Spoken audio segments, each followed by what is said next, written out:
عربوں کے ہاں وراثت کا تصور تھا، لیکن اس تصور سے مختلف تھا جو اسلام نے بعد میں متعارف کروایا۔ عربوں میں وراثت کے 3 اسباب تھے، یعنی 3 بنیادوں پر وراثت تقسیم کی جاتی تھی۔ پہلے نمبر پر نسب تھا کہ کوئی آدمی کسی کا بیٹا ہے، والد ہے، تو نسب کی بنیاد پر وراثت تقسیم ہوتی تھی۔ دوسرے نمبر پر منہ بولا بیٹا تھا، منہ بولے بیٹے کو بھی وراثت میں حصہ دار سمجھا جاتا تھا۔ اور تیسرے نمبر پر وراثت کا سبب ولا تھا۔ ولا تعلق کے مفہوم میں یہ لفظ استعمال ہوتا ہے، یعنی عربوں میں اگر 2 لوگ آپس میں پکی دوستی کر لیتے کہ ہم تو پکے دوست ہیں، گویا کہ ہم بھائی ہیں، تو یہ تعلق ایسا ہی سمجھا جاتا تھا جیسے خونی رشتہ ہوتا ہے اور 2 سگے بھائی ہوتے ہیں۔ چنانچہ ولا کرنے والے 2 آدمی یا یہ تعلق بنانے والے 2 آدمیوں کو ایک دوسرے کا وارث سمجھا جاتا تھا۔ ابتداء میں ہجرت کے بعد جب رسول اللہ صلی اللہ علیہ وسلم نے انصار میں اور مہاجرین میں مواخات کروائی تھی، تو جب تک وراثت کے احکامات نازل نہیں ہوئے تھے اس وقت تک مواخاتی بھائیوں کو ایک دوسرے کا وارث سمجھا جاتا تھا، کیونکہ زمانہ جاہلیت کے بعض احکامات کو اسلام آنے کے بعد بھی برقرار رکھا گیا، اگرچہ اگر بعد میں اسلام نے ان کو تبدیل کیا یا ختم کیا تو وہ کالعدم ہو گئے، اور اگر برقرار رکھا تو برقرار تھے۔ تو چونکہ اس وقت تک وراثت کے تفصیلی احکامات نہیں آئے تھے، تو جن حضرات کے درمیان مواخات کروائی گئی تھی، اب یہ بھی بھائی چارہ تھا، ایک پکا تعلق تھا، تو عربوں کے سابقہ رواج کے مطابق مواخاتی بھائیوں کو ایک دوسرے کی وراثت میں حصہ دار سمجھا جاتا تھا۔ پھر جب بعد میں یہ آیت نازل ہوئی وَأُولُو الْأَرْحَامِ بَعْضُهُمْ أَوْلَىٰ بِبَعْضٍ فِي کتاب اللہ، کہ جو رشتہ دار ہیں، اولو الارحام ہیں، وہ ایک دوسرے کے وراثت کے زیادہ حصہ دار ہیں، زیادہ حقدار ہیں۔ تو جب یہ آیت نازل ہوئی تو پھر مواخاتی بھائیوں کے درمیان وراثت کی تقسیم کے عمل کو روک دیا گیا۔ تو بہرحال عربوں میں زمانہ جاہلیت میں اسلام آنے سے پہلے وراثت کے یہ 3 اسباب تھے، نسب، منہ بولا بیٹا ہونا اور ولا کا تعلق۔ ان 3 بنیادوں پر وراثت تقسیم ہوتی تھی۔ بعد میں اسلام نے جو اپنا وراثت کا نظام متعارف کروایا تو اس کی بھی 3 ہی بنیادیں تھیں۔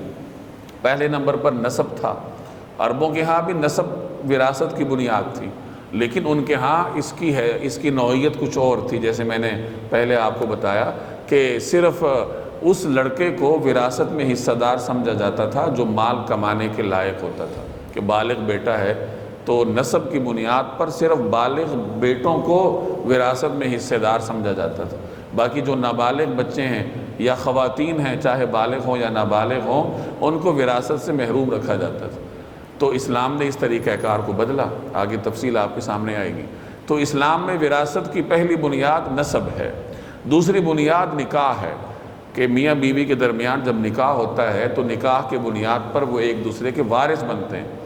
ہاں اگر آپس میں علیحدگی ہو جائے، طلاق ہو جائے، تو پھر ظاہر ہے کہ نکاح کا رشتہ ہی ختم ہوا تو وراثت کی بنیاد ختم ہو جاتی ہے، اور اگر نکاح کا رشتہ برقرار رہے اور دونوں میں سے کسی ایک کا انتقال ہو جائے تو وہ ایک دوسرے کے وارث بنتے ہیں۔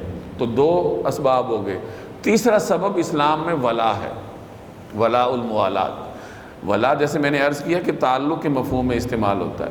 عربوں کے ہاں جو وراثت کا سبب ولا تھا وہ کچھ اور تھا، اور بعد میں جس کو شریعت نے برقرار رکھا وہ کچھ اور تھا۔ تو شریعت میں جو ولا وراثت کا سبب ہے، جو تعلق وراثت کا سبب ہے، اس کے دو قسمیں ہیں۔ پہلا ولا وہ ہے جو آقا اور غلامی کا تعلق ہے۔ پہلے زمانے میں غلام ہوتے تھے، تو اگر کسی شخص کا غلام انتقال کر جاتا اور اس غلام کا اپنا کوئی رشتہ دار نہ ہوتا تو اس کا جو مال تھا وہ اس کے مالک کو ملا کرتا تھا، اسی ولا کی وجہ سے۔ یعنی کوئی شخص ہے، اس نے اپنے غلام کو آزاد کیا ہے، تو غلام اور اس کے درمیان ولاء العتاقہ کا تعلق وجود میں آتا تھا۔ عتاق کہتے ہیں آزادی کو، تو یہ آزادی کا ولا، آزادی کا تعلق سمجھا جاتا تھا۔ اب اگر غلام کا انتقال ہوتا ہے اور اس کے قریبی رشتہ دار نہیں ہیں تو اس کا مالک جس نے اس کو آزاد کیا تھا وہی اس کا وارث سمجھا جاتا تھا۔ اسی طرح اگر مالک کا انتقال ہو جاتا ہے اور اس کے قریبی رشتہ دار نہیں ہے تو جو اس کا آزاد کردہ غلام تھا اسی کو اس کا وارث سمجھا جاتا تھا۔ یہ اسلام نے جس ولا کے نظام کو متعارف کروایا اس کی پہلی قسم ہے، جس کو ولاء العتاقہ کہتے ہیں، اور ولا کی دوسری قسم کو ولاء الموالات کہتے ہیں۔ اور اس کا ایک خاص تصور ہے، اور وہ یہ کہ اگر کوئی شخص پردیس سے آتا ہے اور پردیس سے وہ آتا ہے اسلامی ملک میں اور یہاں کسی مسلمان کے ہاتھ پر اسلام لاتا ہے، تو وہ اسی مسلمان کے خاندان کا جز سمجھا جاتا تھا۔ چنانچہ صحابہ کرام میں اسی طرح بکثرت ہوا، پردیس سے، خراسان سے، مختلف علاقوں سے حضرات تشریف لائے اور کسی صحابی کے ہاتھ پر مسلمان ہوئے تو وہ اسی صحابی کے خاندان کا حصہ سمجھے جاتے تھے، اور اگر بعد میں اس کا انتقال ہوتا تھا تو اس کے قریبی رشتہ دار تو وہاں نہیں ہوتے تھے، تو جس کے ہاتھ پر وہ مسلمان ہوا ہے، جس کے ساتھ اس کا ولاء الموالات کا تعلق ہے، وہی اس کا وارث سمجھا جاتا تھا۔ تو ولا کی یہ دو قسمیں ہیں، ایک ولاء العتاقہ اور ایک ولاء الموالات۔ اب اس میں ولاء العتاقہ کا تو وجود آج نہیں ہے، کیونکہ اس جدید دور میں غلامی کا تصور نہیں ہے، اس پہ عمل بھی نہیں ہو سکتا۔ ولاء الموالات آج بھی برقرار ہے، چنانچہ آج بھی اگر کوئی شخص پردیس سے آتا ہے، دارالاسلام میں کسی کے ہاتھ میں مسلمان ہوتا ہے، اس کے ساتھ ولاء الموالات کا تعلق قائم کرتا ہے، تو وہ اسی کے خاندان کا حصہ سمجھا جائے گا، اور اگر کل کو اس کا انتقال ہوتا ہے تو جس کے ہاتھ پر وہ مسلمان ہوا تھا، جو اس کا مولا ہے، وہی اس کا وارث سمجھا جائے گا۔ تو شریعت میں یہ تین بنیادیں ہیں وراثت کی، نسب، نکاح اور ولا، اپنی دونوں قسموں کے ساتھ۔